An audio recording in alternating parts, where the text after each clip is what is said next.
Hello everyone, Praisedscooter here, and welcome to my top 10 games of 2018. Gaming was a bit of a wave readout this year of sorts.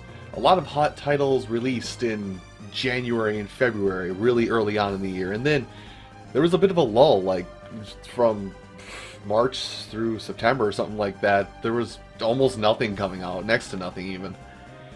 And then in these last 2 to 3 months, like every game in existence just came out. Hey, you want to? Here's a game. Hey, you want to? Here's a game. But of this cosine graph, where do my favorite games from this year lie? Well, I feel like that's part of the reason why you're here in the first place, right? Now, this list is my own personal list. This is not a list that defines the year as a whole and should be used as some form of divining rod as to what is actually the best game that came out this year. I do also want to go on record and state that there are a couple games I cannot include in this list simply because I do not own a PlayStation 4. So, no yeehaws or data boy. With all that said, let's dive in. My top 10 games of 2018. Before I dive into my actual top 10 list, let's give out some honorable mentions to games that I would have loved to put on this list. These games would either be titles that I didn't play until this year, have not fully finished at this point, or just shy of cracking the number 10 position. The first honorable mention goes to Sonic Mania Plus. I know this was just a best hits of an already best hits game, but this DLC added just enough to the main game that if they had waited an additional year, it could have been considered Sonic Mania 2. New characters long thought forgotten, and new level progression style that made you think a little bit about who you played as and adjusting just enough of the game to make bonus content feel like it's a prototype for an actual second entry into this beloved fan project turn official. My next honorable mention goes to Dead Cells. I haven't played too much of this game, but this game does something incredible with the roguelike genre that hasn't been seen before. Gated progression. Until you find and defeat a specific boss within the game that gives you a Metroid or Castlevania style dungeon crawling power up, you are stuck fumbling through the same 2-level archetypes. Once you do have those items though, you can start new runs and skip starting level portions thanks to your new abilities. Runs are still completely random, but have a proper structure now, almost following this newfound craze of structure found in the randomizers, but as an intellectual property all its own. Next is a gacha game left to sit and mold after launch, Pokemon Quest. During that dead time that I mentioned this year, Pixelmon hit the scene with an easy to approach, but a need to mid-max gameplay and want to master type of game that had some aspects of luck to con folks into spending some money. Except the way to get materials for the gacha part of this weren't stuck behind any sort of paywall that took forever to grind out otherwise. And as the last horses crosses this finish line on this game, my last honorable mention for this year goes to Persona 4 Golden. I have finally played the game that everyone would not stop talking about. And really, it deserves all that praise. The fights have a pattern that you do need proper skill set to beat or to pick up on the pattern of the fight to get in the flow. Characters are incredibly memorable, and the music, all of it, is just an absolute banger. Pretty sure if I played this back in 2012 when it launched on the PlayStation 2, it would have been my favorite game that year. Oh, and Kanji is best girl. Number 10. Number 10 on this list goes to Super Mario Party. Might as well start this party with, well, a party. Super Mario Party came to us with dread. We just came off of Mario Party's 9, 10, and Island Tour, being really poor showings and changing too much of the mechanics that sullied the series name. It's like walking into a party of a friend who's normally a very generous host with a full spread of goodies to eat, and you came to the party on an empty stomach, only to find out there's no food. And you can't leave to get food because you got a ride to the party. Luckily, things did not transpire poorly, and we got a at least decent, if not good, Mario Party game. The boards we do have are limited, but are very cleverly crafted to be used in a couple modes. The co-op mode is fun, once or twice, and the rhythm game mode is a very nice idea, but the controllers are way too sensitive to use the mechanics it wants to use properly. And to boot, all the minigames are fun, even making good use of the motion controls that I just complained about a second ago. Some minigames even have little tricks you can learn to get a leg up on others. You can even take the minigame madness online. Well, from a pool of games available that hour. Okay, maybe it's not as good as it sounds, but they at least got online to work. And even if someone rage quits during your spree of online minigame playing, the game will replace that person who left with a bot. Make it so you don't lose your progress in that round of online play just because of someone's ill temper, or the more likely option of their internet crapping out. The final takeaway from Super Mario Party is that you get a fairly well done party game with a few blemishes. But then again, some Mario parties in the past have also had their own blemishes that we've looked past. Number 9. My number 9 pick on this list goes to WarioWare Gold. Wario, once a hated creature, is now the biggest heel since Roman Reigns. Did I do a joke right?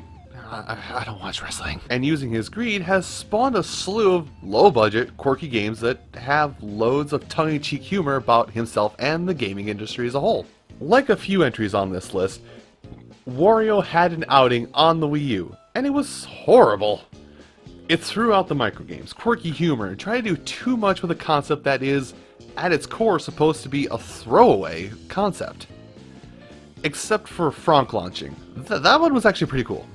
After the smoke from that had cleared, in steps WarioWare Gold, building upon this entire point I've been putting forth that the game is not taking itself seriously. It's poking fun at the medium it's presented in, and just having fun in general. It's doing this even more so by treating everything as a best of mix, fixing any issues with the previous games in the series, while adding in a few new games. It even adds in all the control styles from the previous games in the WarioWare series. Yes, even the mic blowing minigames, but don't worry, those have been fixed from WarioWare Touched. But even with that in mind, the game didn't just cash grab on this one. They upgraded everyone's appearance in the game, and with very nice and clean sprites, and gave all the cutscenes in this game some tender love with the voice work. And we're not talking random wow or oh! I do mean fully voiced cutscenes. I'll take care of it. You? Ashley? You can't take on the hungry. He's mean. And I heard he breathes fire. I don't have to come, do I? Obviously, you're my ride. Here we go. It'll be okay. I can defeat this Dark Lord of yours. Just wait here. I'll be back. I have brought carotene logs and saved room for fresh oyster, the exploding kind. Carotene logs are radioactive. Did you bring something for us, Ashley? I brought this. Garlic. Ashley! That's mandrake root! It's cry! It can kill you! Even though the game itself is not a marvel of modern science and doesn't break any new boundaries, it has done what was needed for in this series. It has repaired any damage that Game & Wario did, brought some witty humor into the mix, and showed that Wario has a fart of gold. Heart of gold. Breaking news! Smash Hit Super Pure has taken the world by storm! Let's face it, everyone loves this game! Hey? And it's selling like hotcakes! Of course, games! Talk about easy money! Number 8. My number 8 entry goes to Kirby Star Allies. Kirby Star Allies kind of had its tone shifted a lot for myself as the game's life went on this year. Starting out when the game was just a normal Kirby game. Get all the collectibles in the level with the power-ups requested of the game, or don't because... Then it became a power struggle for me. Clear all the minigames, challenge the arena, and the Super Arena, and the Inferno Arena. Which I still haven't beat because I am very bad at this game. I'm sorry. You're telling me there is a level beyond this now? There is a level higher? This joke poking fun at myself provides a convenient segue into what I love of this game this most and why it has earned this position it's in right now. The free DLC. This game has slowly been releasing content, extending out its life over a small course of time. And being free means even if you, the viewer, can get everything new the game has immediately. I'm talking like if you don't have the game yet, you go to your local used game store, you find a tattered box containing the game. That box looks disgusting, like someone tried to write their English homework on it. It's got scratches all over it, half the label's missing off of it, but it's still got the game. You take that, you slap it in your system, boom, You get double to triple the content the game was launched with for less than the cost that it was originally released at. And though this is a minor pull for myself, I am an old man, and I do love me some nostalgia. Most of the additional characters added to the game were beloved characters from all across Kirby's life. You did not want to hear the noises I made when I learned that not only Adelaide from Kirby 64 was going to be a playable character, but also my amorphous blobby disaster Gooey would be a playable character as well. And with each new character added, each new character also got its own mini-adventure. And also each of these characters were able to be used in the arena as well, thus adding into some kind of completion bonus for continuously beating the game with every single character or power-up or copy ability available. And with this last update, there was even an epilogue story added to the game that served as a final send-off to the game once all is said and done. Completing this mode with its best possible outcome unlocked a major boss of the game, the three Mage Sisters, to be playable. Now that entire last paragraph I wrote out in the script here, that's everything that was made free. No additional transactions, no membership fees, just there and available. Which, looking back on it, speaks poorly of the game that it wasn't a finished product at the time of release, but also speaks well of it as the dev team for this asked for no additional funds to create what they felt was the complete package of the game. And this quote-unquote tiny game became a huge love letter to one of the most precious beings of all of gaming. Number 7. The number 7 entry on my list goes to Slay the Spire card games. A concept I get way too antsy for and don't count my damage or think my opponent has any means to stop what I'm doing on my side of the field. And I will attack you with a 13/13 trample and a 9/9 regular. What say you?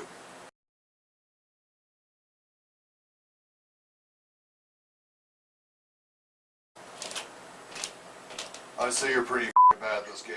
But Slay the Spire is also a roguelike. Another genre that I think I'm invincible in until I get utterly decimated in the blink of an eye. No, God! This game. I'm out. I have the perfect run going too, god damn it! So the combination of these two game genres would generate frustration and never any pain for me, right?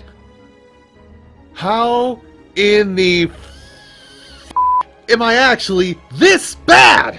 Yes, actually, I do keep coming back. This game scratches an itch that I never knew I had. Deck building that can go horribly wrong if you aren't keeping constant track of what your deck is made of, along with constant variables and annoyances poked at you throughout your adventure through the Spire to try and disrupt that deck and make some aspects of it useless, but adapting to those over time to end up making your deck even better than before the disturbance. You have your choice of 3 classes. A stick swinger who made a deal with the devil, milling my deck until I shuffle it 3 times in the same turn, or galaxybrain.png. Though if you want all the content available in the game, you are going to clear it multiple times with each character. But at least the game keeps things interesting for seasoned players with Ascension Bane, giving you a card that literally takes up space in your deck with no positives whatsoever that cannot be removed from your deck. You starting with less and less health the better you get. Helpful tools being less helpful. Monsters having more health and attack. The game wants to make you know, good and well, that you will not have fun with it until you have mastered all of its mechanics. And it's going to be a hell of a long time until I get to that point. But the game keeps bringing me back to try better each and every time. Number 6. My number 6 entry on this list goes to Dragon Ball FighterZ. I like fighting games. I'm not good at them, but I like them. I also dabble in Dragon Ball Z, and all other adaptations of this anime and manga made by Akira Toriyama. But I'm not what you call a mega fan of the series. What I did learn this year, though, with my time with Dragon Ball FighterZ, is that ArcSys works with some form of demon magic to make their 3D fighting games look and feel like scenes straight out of the source material. I'm pretty sure I see a pentagram there. Dragon Ball FighterZ is a fighting game that has something for everybody to jump in on and enjoy. It has an original story that somehow has all the fighters, regardless of moral alignment, working towards a common goal. It even has that self-insert fan fiction aspect of, hey, I'm Yamcha. I'm gonna go bop Android 16 into this dumb face. The meat of this game, though, is through its other modes. The multiplayer-focused one. It lets you sit in a dojo to train yourself and try and get better with your preferred team. You can fight with friends within the same room or across the globe. even sometimes with a lobby system for private fights for many people at a time. It even has a mostly competent competitive system to fight those that are on your power level. And the netcode for this game is very pristine and very well functioning. It's so well, in fact, that ArcSys put a frame delay up at the top to show A, how much of a delay, if any, you have between your input command being pushed and going to the other person you're playing against, and B, it's there to let ArcSys flex a little. The major thing I liked about this game, though, is the power balancing. Yes, Super Saiyan Blue Vegeta can get bopped by Krillin. And that statement brings about something that I like about this fighting game as a whole as well, that the concept of power means nothing without skill. Let's be real here. Every fighting game does have a meta list and a tier list of what is the best. But if no one plays what's not the best, then the best don't know how to counter the not best. And it makes for some funny moments where, like I mentioned, Krillin beating up Super Saiyan Blue Vegeta. So I sit here riding high on the hope that my team of Krillin, Yamcha, and Nappa will catch someone off guard, or at the very least earn me some respect for sticking to my favorite characters to play as, and not jumping on that bandwagon of who's the best. In related news, more power to the Bardock and Goku Black players out there. Number 5. What if you played baseball, but you were trying to hurt people with the ball? Well, that question is answered by my number 5 pick, Lethal League Blaze. When the original came out, I was a huge advocate for Lethal League. I love the atmospheres of the game, seeming like a futuristic suburban Japan/San Francisco environment. Love the music, the concept of Hitman with ball, don't hit yourself. Just about everything. And this year, Team Reptile heard many of us who love the game and came back again, but cranked everything up to 11. And even incorporated some traditional fighting game elements into this game to keep things fun for everybody, and not just the ones with good reaction timing. The game made a jump from sprite-based characters and environments to full 3D, and much like an earlier entry on this list, I swear they've worked with some form of demon magic to make it look like a sprite work when viewed in its normal perspective. A much needed balancing in characters in general was made in the fact that every fighter now has a double jump, and those fighters that had a double jump as their main vertical movement mechanic have now received an additional aspect to their jump, such as Sonata being able to float for a short period of time before she fully descends. They've also added a pitching mechanic, similarly to hitting the ball and bunting it. If you can call the shot a little bit ahead of time, you can catch the ball and rethrow the ball at the same speed you caught it at. This messes with everyone's head and messes up with their time mechanics, making them have to change their attack with little to no warning. A mechanic I mentioned earlier that caters to those that have horrible reaction time, such as myself,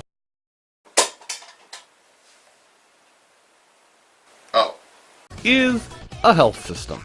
Now, if you goof up on the timing of hitting the ball back at the lower speeds, either by not being used to the slow movement or the aforementioned reaction issues, you simply take a small hit of damage, proportional to how fast the ball's going at that time. But if that ball starts moving around fast, like not even full health will save you from this sphere's lust for carnage. A shining point of this game for me, and a lot of smaller big studio titles, is the music of this game. A new soundtrack for this game was made by Jet Set Radio's legendary composer Hideki Naganuma. These funky fresh beats got me bopping my head as I try my damnedest not to get clobbered by a pitch fast enough to split space and time in twain. This game about the most messed up incarnation of dodgeball puts a smile on my face and makes me love playing it, even if I'm on the losing side of almost every encounter.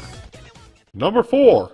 My number 4 pick goes to a game that has a lot of controversy over what its main aim was meant to be. A lot of folks who play Pokemon now are into the meta of the game. Hatch eggs to get a shiny version of the top tier Pokemon you want to use, then have it fight very specific encounters to raise a hidden stat to have it fill a niche in your team. Give it the perfect moveset, and then repeat that process at least 5 more times for each generation of the game. And then there's people like me that don't really care to do all that or find it kinda silly. And this is where Let's Go Pikachu and Let's Go Eevee come into play. Let's Go is a game that takes a couple new approaches to Pokemon and its formula that change it for the better in my opinion. It first of all uses Pokemon Go's capture system to bring in those that got hooked on the phone game or to bring in new players to the Pokemon series. And before someone goes, "But that's the lame baby way to catch Pokemon," I'll retort with a yes, because doing mental math to weaken a Pokemon down to minimal percentages of health and hope that you don't get a random crit on it and have to try again while wasting the same number of Pokeballs as you do in this new system was a lot of fun. Yep, not arduous or tedious at all. Another aspect that is great to this game is how random encounters themselves work now, in that they don't exist. All Pokemon en route now just freely roam, and you can choose to interact with the Pokemon or let it slide by you. It not only puts a degree of skill of getting back to the Pokemon Center before all your Pokemon faint from poison from your recent trainer battle, but it also makes hunting down shiny Pokemon much easier, as you can physically see a Pokemon's color palette difference on the overworld. And the last thing about the game I like that really helped us get away from that lame another trip through Kanto complaint is the effort that went into making Kanto feel fuller. Cutscenes added into unique encounters, special NPCs added to give essential items to the main game, nods to other entries in the Pokemon series, cleaning up and redesigning key NPCs, making inaccessible Pokemon via means other than having both versions of the game accessible to you, and making many things that just made little sense make more sense. The game is just so polished and accessible to all levels of gaming out there that it becomes this very chill experience rather than this slog a couple of the more recent titles have become. It could also help that your partner Pokemon is just so f***ing cute! Number 3. Just shapes and beats. If you think about it, that's what all games are. Strung together are various shapes with a bump and beat. And that's what our number 3 entry is at its core. Just shapes and beats. A simple game with a relatively simple concept. Move your vessel through a shmump where you have no way to fight back. Just survive. And everything is set to some lovely bits of music that range from hard-pumping dance tracks to lucid trance songs that leave you in a calm state. I have this game set as high as it is, as I've been following this game for a very, very long time.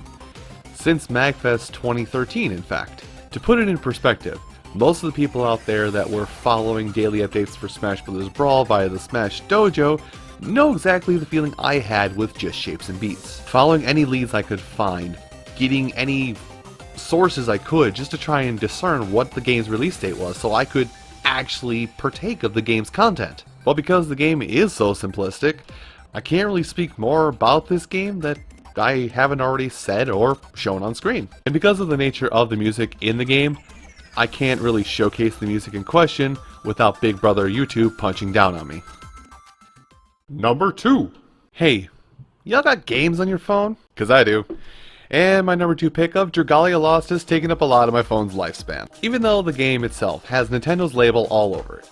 This is all developed by Cygames, the same minds who brought you some lesser played but loved by the user base titles out there. Most notably of those titles are Shadowverse, a collectible card game, and Grand Blue Fantasy, and Grand Blue is the series. And even though Nintendo is pulling some of the strings on how you can advance in this game, Cygames is still very generous with their game. And I'll touch on this more in a later point. The game, on the surface, is a simple RPG hack and slash with some interesting controls, though a bit ham-handed when you start the game, becomes secondhand after some continuous play. After some more play and fooling around, you learn of a timing mechanic for each of the weapon types. And though similar in practice, there is a different string of timing for each playable character and or their weapon choice. And each character does have an elemental affinity to master and work around, which leads us into the RPG aspect of this game. The game starts off giving you enough units for free to make a competent team to take on the main story of the game. And as you play with them, they level up. Then you unlock additional events that let you grind experience crystals to help expedite the leveling process. And every fighter needs a weapon. Where does one get weapons? By buying them from a blacksmith. But now you need money and materials to buy those weapons. Now there's more places that pop up that let you grind for money, resources, and some useless orbs. Oh wait, each character has a talent tree that you must use these orbs and other resources on to unlock more potential and make them stronger as well. But now the weapons need to be leveled up, which can be done by sacrificing the extra weapons you get to the weapon gods for more weapon experience. And then there's worm prints, or passive ability cards, which you get other resources to help level up those particular passive resources. And even then, there's Dragon, fighting against them, fighting with them as stat bolstering items in multiple ways. For example, getting a 30% strength boost for all units on your team affiliated with that Dragon's element, and fighting as them as a form of a buildable super meter. And yes, even this requires a separate material to level up the dragons. Even more so because you can increase the amount of time you spend as these dragons through another means. Now this game does have a lot, but it never feels like you need to explicitly focus on one thing. Just play the game once, or a couple times a day, complete all your daily events and whatever else you like, and eventually you can challenge this game's end game content. Because every action you do has a reaction that lets you get items or materials even faster, which lets you build up bigger and better items. But it is a free phone game, so you know where this goes. Gotcha mechanics! Actually, let's dial back on that a little bit, because despite it being a game trying to pull money from you, you really shouldn't need to spend money to play and enjoy the game. There's no PvP aspect, and over 75% of the units you get from the game are useful in some way. And even when trying to obtain these units or something, Cygames has, as I stated earlier, been generous about this. Cygames, if there's been any little thing wrong with their game, if their servers go wonky, if they forget to tweak buffs to a certain character at a certain level, if they forget even the slightest thing and they're notified of it, they offer up the players that they're playing their game some resources to kind of make amends for any wrongdoings that have been done or anything that's caused them an inconvenience. Most recent one I can think of is 20 of each elemental dragon scale, plus like 2/3 of a really big summon material needed for the biggest summon in the game. But when trying to get these units from the game's summoning mechanic, there's actually just so many units in the game that do start out as a 3-star level of character on a scale of 3 to 5, that if you take the time to invest in them, they end up becoming some of the highest on the game's tier list in terms of characters to play as. I personally stake claim on one character, Johanna, a 3-star wind axe user, and apparently she's in the top 10% strongest units in the game. Who knew? Dragalia Lost is a game that's had me mindlessly staring at my phone, even in times like this when I should have been preparing everything for this video, where you could actually find me so focused on the game that I forget about the whole process of making my videos or doing other things in my life.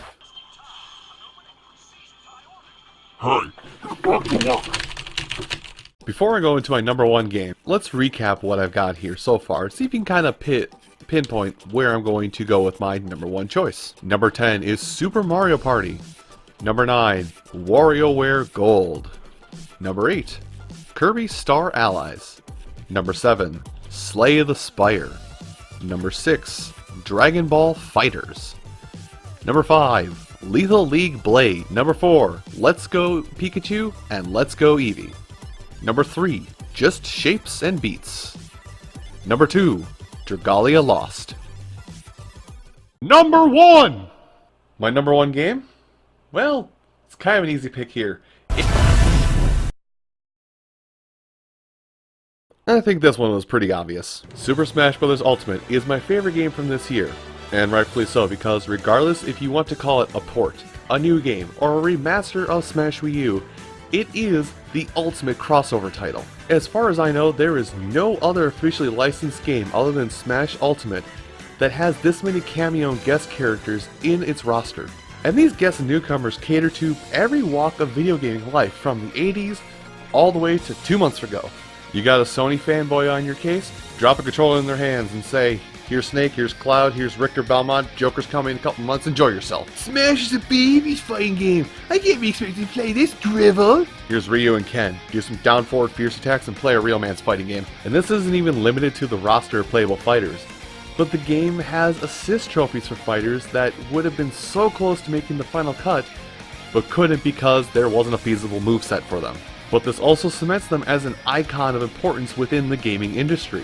Maybe not as high as Mario himself, but enough so that they are treated as a beloved mascot to video games. Even the spirits as a major selling point in this game reference some fan favorite titles. Look, darling, you're still in the game at least.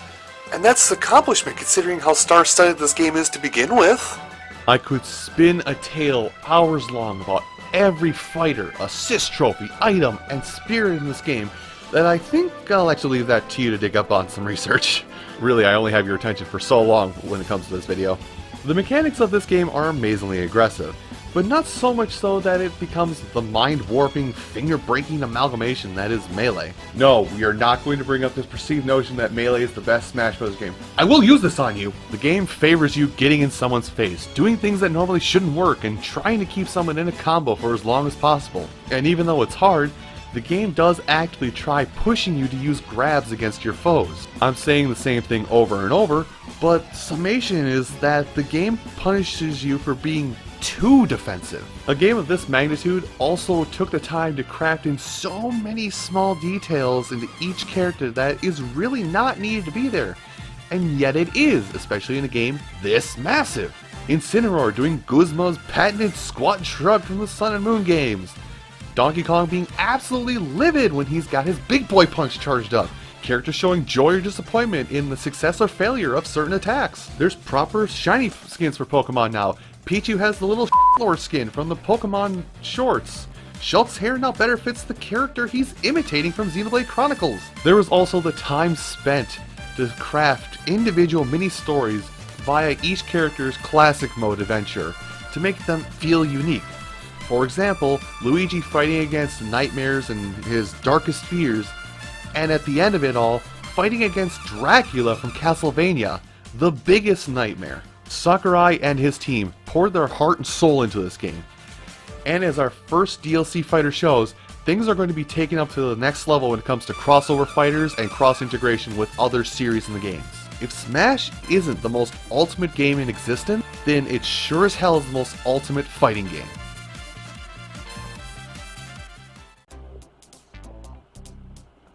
I hope you have enjoyed this top 10 video.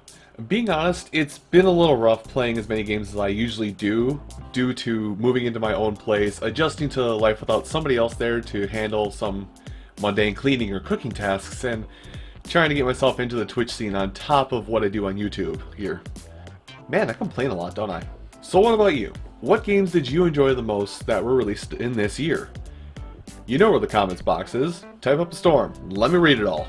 Now if you enjoyed this video, my choices, or my dumb face, you can hit that like button. It helps the channel grow and tells me you enjoyed what you saw here. And if you didn't like any one of those things or hated the video altogether, dislike button right next to it. If you're new to the channel, want to see more from me and what I do, I encourage you to click the subscribe button. Primarily I make Let's Play style content, but will occasionally do reviews and reactions to certain games and trailers and other videos such as this one where I dive headfirst into a subject that's usually pretty dicey to get into.